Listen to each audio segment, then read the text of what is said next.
بسم اللہ الرحمن الرحیم الحمد للہ رب العالمین وبہ نستعین وصلی اللہ وسلم علی نبینا محمد وعلی آلہ وصحبہ اجمعین اما بعد اعوذ باللہ من الشیطان الرجیم ولو يعجل اللہ للناس الشر استعجالهم بالخیر لقضی الیہم اجلهم فنذر الذین لا یرجون لقاءنا فی طغیانہم یعمہون۔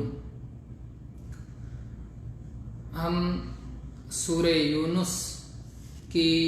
آیت نمبر 11 انشاءاللہ آج کے درس میں پڑھیں گے۔ اس میں اللہ تبارک و تعالیٰ فرما رہا ہے کہ اگر اللہ تبارک و تعالیٰ شر کو، مصیبت کو، رنج کو، غم کو جلد ہی لوگوں کو دے دے، جس طرح سے وہ خیر کے معاملے میں، نعمت کے معاملے میں، آسودگی اور خوشحالی کے معاملے میں جلدی سے کام لیتے ہیں، اگر اللہ تعالیٰ ایسا کر دے تو ان کی مدت جلد ہی ختم ہو جائے گی۔ جیسے کہ اللہ تبارک و تعالیٰ نے قرآن پاک کی ایک اور آیت میں ارشاد فرمایا کہ اگر اللہ تعالیٰ لوگوں کو ان کے ظلم پر، ان کے گناہوں پر پکڑنا شروع کر دے، ان کی گرفت شروع کر دے، تو روئے زمین پر کوئی چلنے والا باقی نہیں رہے گا۔ ہر گناہ پہ فوراً اگر انہیں پکڑ لیا جائے، لیکن اللہ تبارک و تعالیٰ جلد باز نہیں ہے۔ جس طرح سے انسان جلد باز ہے، انسان جس طرح سے خیر کے معاملے میں جلد باز ہے، کوئی دعا کرتا ہے تو چاہتا ہے جلدی سے مل جائے، بلکہ مصیبتوں کی دعا میں بھی وہ جلدی چاہتا ہے۔ بتائے آخرت کے عذاب کے معاملے میں کفار مکہ کہتے تھے ان کان ھذا ھو الحق من عندک فامطر علینا حجارۃ من السماء او ائتنا بعذاب علیم، کہ اگر یہ اللہ تعالیٰ کی طرف سے قرآن برحق ہے تو ہم پر آسمانوں سے پتھروں کی بارش ہو جانی چاہیے، ہم پہ دردناک عذاب آ جانا چاہیے۔ اور یہ شر ہے، یہ مصیبت ہے، اس مصیبت کو بھی وہ جلد ہی مانگتے تھے، جبکہ اللہ تبارک و تعالیٰ نے اپنے قانون جزا کو ان آیات میں بتا دیا کہ ہم نے، چونکہ اللہ تبارک و تعالیٰ رحمان و رحیم ہے، لطف و کرم والا ہے، اپنے بندوں کو ڈھیل دیتا ہے، انہیں مہلت دیتا ہے، وہ سوچیں اور سمجھیں اور غور و فکر کریں، اور اس لیے انہیں پورا موقع دیتا ہے، یہ نہیں کہ فوراً ان کی پکڑ کر لے اور فوراً ان کے مطالبے کے حساب سے جیسا وہ طلب کریں ویسا کر دے۔ اللہ تبارک و تعالیٰ اپنے فیصلے حکمت کے اعتبار سے فیصلے لیتا ہے، دوسروں کے کہنے کے مطابق اللہ کے فیصلے نہیں ہوتے۔ وہ جب عذاب مانگیں تو اللہ عذاب دے دے، وہ جب نیکی مانگیں، آسودگی مانگیں تو انہیں آسودگی مل جائے، جب جو مانگے فوراً اسے مل جائے، نہیں۔ اللہ تبارک و تعالیٰ علم اور حکمت کے اعتبار سے فیصلے کرتا ہے، کس کو کیا چیز کب دینا چاہیے، کس کو کیا چیز نہیں دینا چاہیے۔ تو اللہ تبارک و تعالیٰ انسان کی طرح جلد باز نہیں ہے، انسان جلد باز ہے، اللہ تبارک و تعالیٰ حلیم ہے، اللہ تعالیٰ بردبار ہے۔ اور جلد بازی شیطان کی طرف سے ہوتی ہے۔ جو انسان اپنی اس جلد بازی پر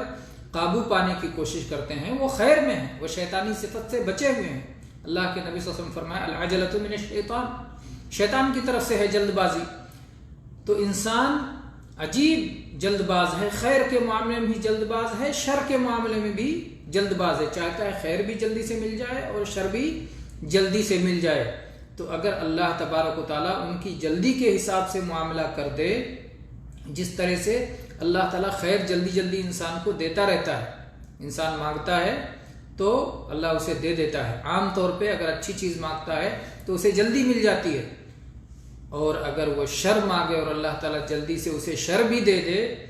تو پھر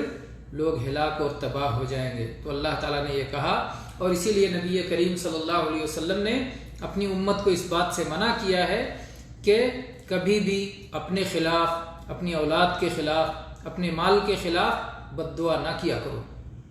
انسان کبھی کبھی غصے میں آتا ہے، اپنے اوپر بد دعا کر لیتا ہے، اپنے بیوی بچوں پر بد دعا کرنے لگ جاتا ہے، اپنے مال پر بد دعا کرنے لگ جاتا ہے۔ اللہ کے نبی کریم صلی اللہ علیہ وسلم نے اس سے منع فرمایا کہ جلد بازی نہ کرو اس معاملے میں، تم بد دعا کرنے لگتے ہو، کہیں ایسا نہ ہو کہ اللہ تعالیٰ کی طرف سے قبول ہو جائے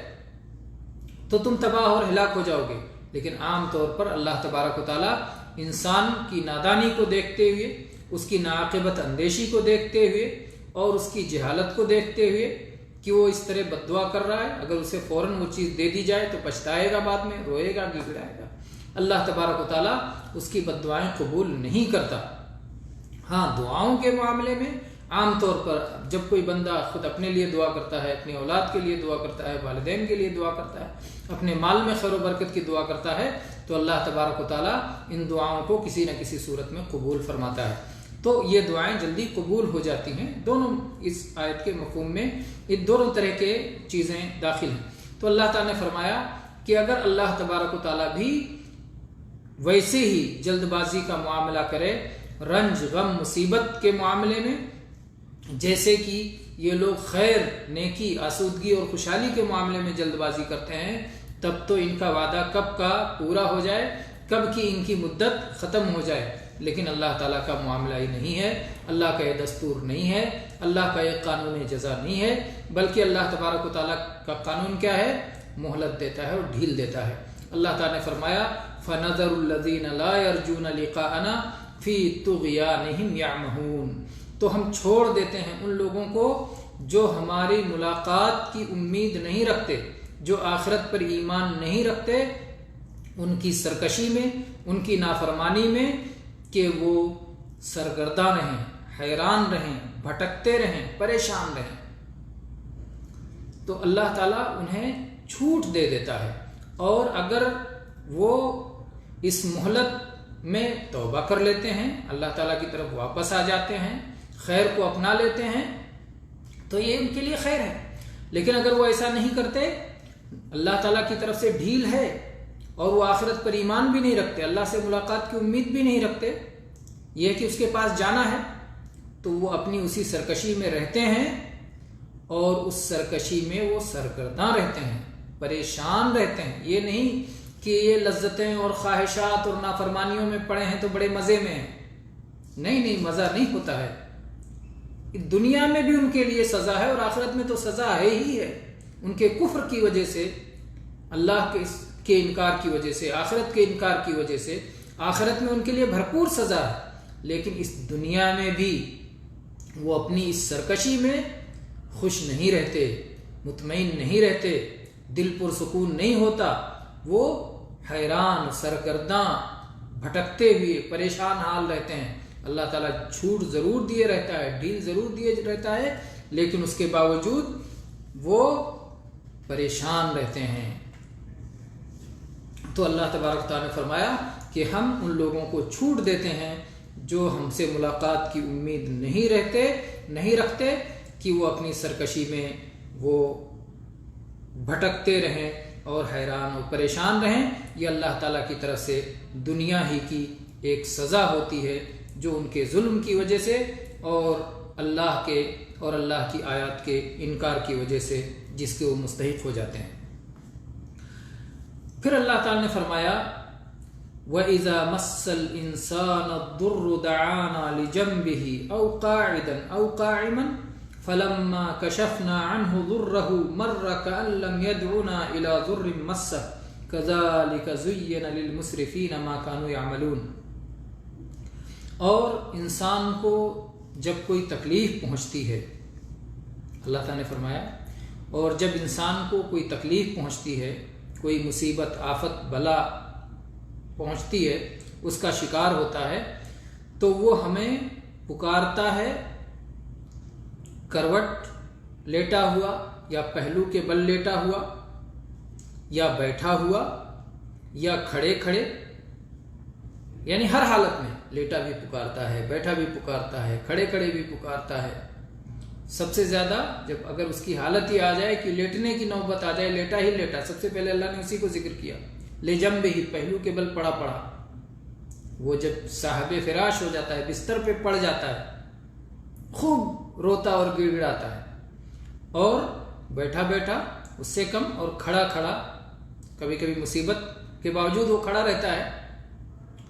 تو کوئی بھی حالت ہو، ہر حالت میں وہ اللہ تبارک و تعالیٰ کو مصیبت کی حالت میں پکارتا ہے، گڑگڑاتا ہے، اور کسی کو یاد نہیں کرتا. کفار مکہ اتنے سارے معبود بنائے ہوئے تھے اپنے، لیکن جب مصیبت میں پھنستے تھے ایک اللہ کو پکارتے تھے. تو ایسے ایک انسان، بہت سارے انسان جو اللہ کو نہیں مانتے، ایک خالق اور مالک کو نہیں مانتے، لیکن جب مصیبت میں پھنستے ہیں تو وہ بھی وہ ایک کو پکارنا شروع کر دیتے ہیں، کیونکہ یہ فطرت میں ہے، اس فطرت کا انکار نہیں کر سکتے. تو اللہ تعالیٰ فرماتا ہے کہ جب مصیبت میں آتے ہیں تو ہمیں پکارتے ہیں، ہر حالت میں پکارتے ہیں. فلما کشفنا عنہ ضرہ، جب ہم اس بلا کو ٹال دیتے ہیں، جب ہم اس مصیبت کو ہٹا دیتے ہیں، مر کأن لم يدعنا الى ضر مسہ، تو وہ ایسے چل پڑتا ہے کہ گویا کسی تکلیف کی وجہ سے جو اسے پہنچی تھی، اس تکلیف میں ہمیں پکارا نہیں تھا. اللہ اکبر. اللہ تعالیٰ فرماتا ہے کہ جیسے جب تکلیف میں تھا، مصیبت میں تھا، رنج میں تھا، بیماری میں تھا، آفت میں تھا، بلا میں تھا، خوب پکار رہا تھا، اللہ اللہ کر رہا تھا، کافر تھا، ملحد تھا، پھر بھی وہ پیدا کرنے والے کو، ذات کو، سب سے بڑی طاقت کو پکار رہا تھا. اور اس کے بعد جیسے ہی مصیبت ٹلی، سب بھول گیا. جس نے مصیبت ٹالی، جس نے مصیبت بھیجی تھی، وہ مصیبت ٹال دی تھی، بھول گیا. اور بھولنے کے بعد ایسا بھولا جیسے کہ کسی مصیبت میں کسی کو پکارا ہی نہیں تھا. اللہ کہتا ہے کہ ایسے بھول گیا جیسے اس نے ہم کو پکارا ہی نہیں تھا اس سے پہلے. یہ کتنی غیر عقلی بات ہے، یہ کتنی غیر فطری بات ہے. انسان کی عقل یہ کہتی ہے کہ جب تمہاری مصیبت میں کوئی کام آئے، جب تمہاری ضرورت میں کوئی کام آئے، جس کو تم پکارو اور تمہاری مدد کو پہنچے، تو تم اس کے احسان مند رہو، نہ کہ احسان فراموش رہو. تو یہ احسان فراموشی، اللہ کا حق بالکل بھول جائے، اللہ کو بالکل بھول جائے، اللہ کو یاد نہ کرے. کبھی رو کے گڑگڑا کے اللہ سے مانگ رہا تھا، اور کبھی یہ حالت ہوئی کہ اللہ تعالیٰ کو پوری طرح سے بھول گیا، اللہ کے حق کو بھول گیا، اور کبھی اللہ تعالیٰ کو یاد نہیں کرتا. کتنے بڑے ظلم میں جب اپنی غرض پوری ہو گئی، اپنا مقصد پورا ہو گیا، آخرت کو تو جانتا ہی نہیں، دنیا میں اس کی مصیبت ٹل گئی، تو اب اللہ کا حق بھول گیا، جیسے کہ اللہ کا اس کے اوپر کوئی حق ہے ہی نہیں. تو اللہ تبارک و تعالیٰ فرماتا ہے کذالک زین للمسرفین ما کانوا یعملون، اسی طرح سے خوشنما بنا دیا گیا ہے ان لوگوں کا عمل جو حد سے تجاوز کرتے ہیں. ان کا عمل جو کچھ وہ کرتے ہیں وہ مزین کر دیا گیا ہے، خوشنما کر دیا گیا ہے. یعنی حقیقت میں یہ اس قدر قبیح عمل ہے، یہ اس قدر برا عمل ہے، احسان فراموشی اور جو ہے اللہ تعالیٰ کی طرف سے مصیبت ٹل جانے کے بعد اللہ کو بھول جانا، اللہ کی سے نعمت ملنے کے بعد اللہ کو فراموش کر دینا. لیکن یہ برا عمل بھی اسے اچھا لگنے لگتا ہے، شیطان اسے مزین خوشنما بنا کے پیش کر دیتا ہے، یا پھر اس کی غفلت کی وجہ سے، اس کی سرکشی کی وجہ سے، اس کے خواہشات میں پڑ جانے کی وجہ سے، خود اللہ تبارک و تعالیٰ کی طرف سے سزا کی وجہ سے اسے یہ خوشنما بنا کے پیش کر دیا جاتا ہے، تاکہ وہ اپنے اس عمل سے توبہ نہ کرے اور اسے چھوڑے نہیں اور اسی میں وہ لگا رہے، بے توفیق ہو جاتا ہے اور جو ہے اس ظالمانہ کام میں وہ لگ جاتا ہے. تو یہاں پر اللہ تبارک و تعالیٰ بندوں کی حالت بتا رہا ہے کہ بندے کیسے ہیں، جلد باز بھی ہیں اور احسان فراموش بھی ہیں. تو انہیں احسان مند بھی ہونا چاہیے اور جلد بازی کو بھی ترک کرنا چاہیے. تو بہرحال اللہ تبارک و تعالیٰ سے دعا ہے کہ اللہ تبارک و تعالیٰ ہم سب کو ہر طرح کے شر اور آفت سے محفوظ رکھے، اور ہمارے اندر جو کمیاں، جو عیوب، جو خرابیاں ہیں، اللہ تبارک و تعالیٰ انہیں دور کرنے کی توفیق عطا فرمائے۔ آمین۔ وآخر دعوانا ان الحمد للہ رب العالمین، وصلی اللہ علی نبینا وسلم۔